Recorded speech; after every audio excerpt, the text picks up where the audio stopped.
My relationship to myself is certainly better as I get older. It gets better every day. And I kind of grew up as an awkward teen and trying to find myself. A lot of things will let you feel like you're not the right person, from magazines to television to even your own family members. Growing up in New York and, growing up with my family, I didn't really have a fighting chance at a self-esteem.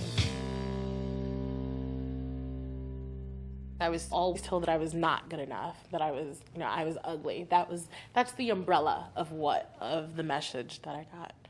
I was made fun of a lot, not only, at school, but at home. Like, I got it all over the place, and it was hurtful. And so I grew up a lot of times. I was a huge crybaby. My feelings hurt so much, but crying never kept anyone from making fun of me, and crying never kept away any of the bad feelings.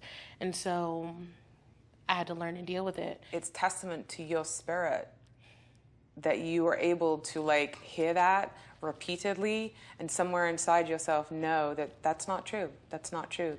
That's not who I am. Only because and people are always like, wow, you're so strong. And I think of it as my strength came from weakness in a lot of ways. Well, from survival, because you needed to develop those skills to survive. Yeah. Yeah. I don't know that it's really weakness. Well, for me, it came out of, I say my strength came out of weakness because I just got so tired. It was like being beaten. That's what made me kind of start to stand up for myself. Bullying in school, that is something that people have been talking a lot about lately. There's been some really extreme situations, really tragic and sad people that have taken their own lives from being bullied. Now more people are speaking up about it. But what was that like for you? What form did that take, the bullying? It was, a name calling. It'd be sometimes you don't have to say the names. No, I remember. I'm famous now. I'm kidding. But it's I remember there was one kid in junior high who was he was really, really short, and he would bully me so much. But now that I'm an adult, I can see that it comes from his own insecurity and his own inability to fit in.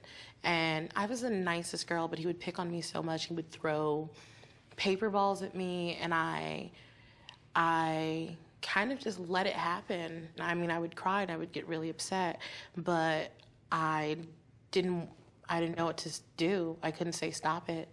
And we had an altercation, and I tore into him like a tornado, and that's what stopped it. Beating that kid up really, really worked. It really worked. And I feel bad for it, and I feel like maybe now I wouldn't do it, but... You wouldn't do it now. I wouldn't do it, but I'm also an adult now, and I'm better able to handle that type of thing, but then I wasn't, and it solved the problem for a split second. It solved the problem with him. It didn't stop anyone else from... Right, the next round of people. Yeah. How has it affected you that people perceive you, they treat you so differently now? Really You've had two really extreme experiences. How is today? How are you dealing with how people treat you today? Well, today I get a lot of people tell me how beautiful I am, and it's very strange from going from being the only person that ever believed that to now hearing that on a constant basis. I knew this already. Yeah, and I feel like it's not like a weird cockiness thing, but because I've had to train myself to believe it, and I really do believe it, but I had to work at it. And so it's hard for me to say thank you in a lot of ways, because I always thought of it as a secret that only I knew. Only I know I'm beautiful. You don't know what you're talking about.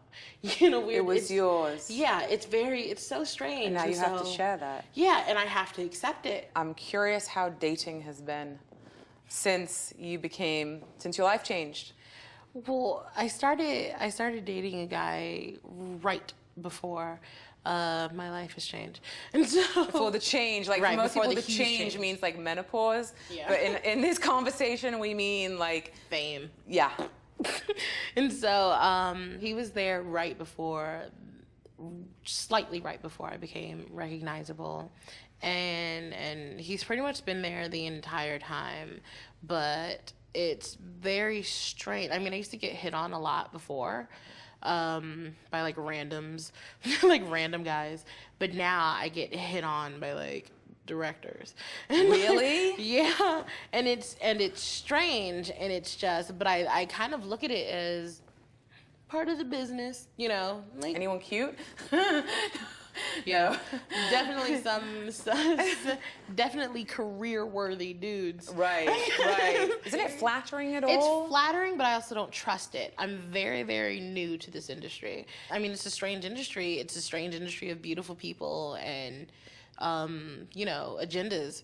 And so I just don't, it's not that I don't trust actors or directors. I just don't trust anyone that I don't know. And every time someone says that I'm beautiful, I want to call them on it and say, you are only saying that because you've seen me on the big screen or you've seen me in a magazine. You're only saying that because now you think you get to.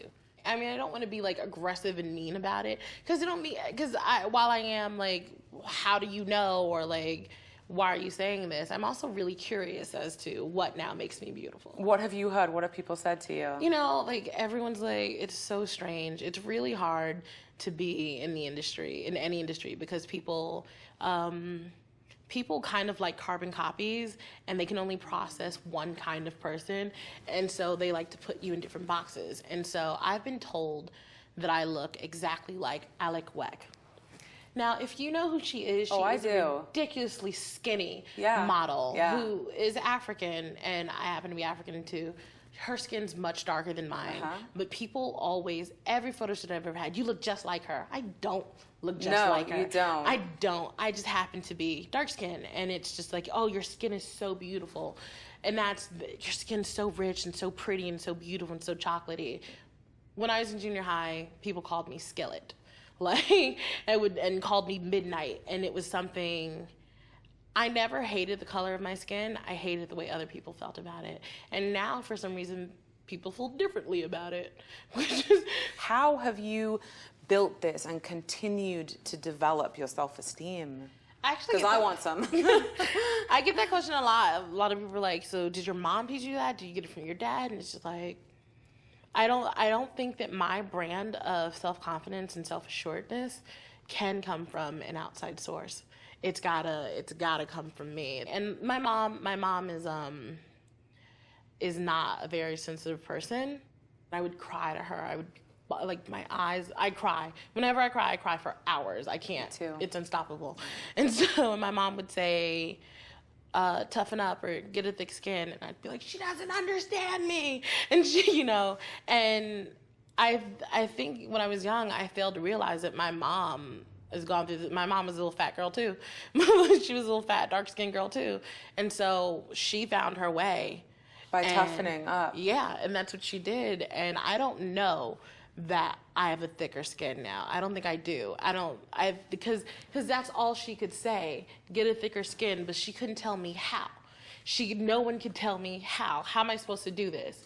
Well, that's what I'm hearing from you, is that you haven't closed your heart. Because to get a thicker skin means we have to close our heart, right? So you haven't done that. You found another. And that's what's interesting and really admirable to me. I really figured out that I'm the only consistent person in my life, and so I better like myself, and I really better love myself, and I really better know that I'm as beautiful as anyone else. I had to do that for myself, otherwise I would have drowned in a sea of negativity.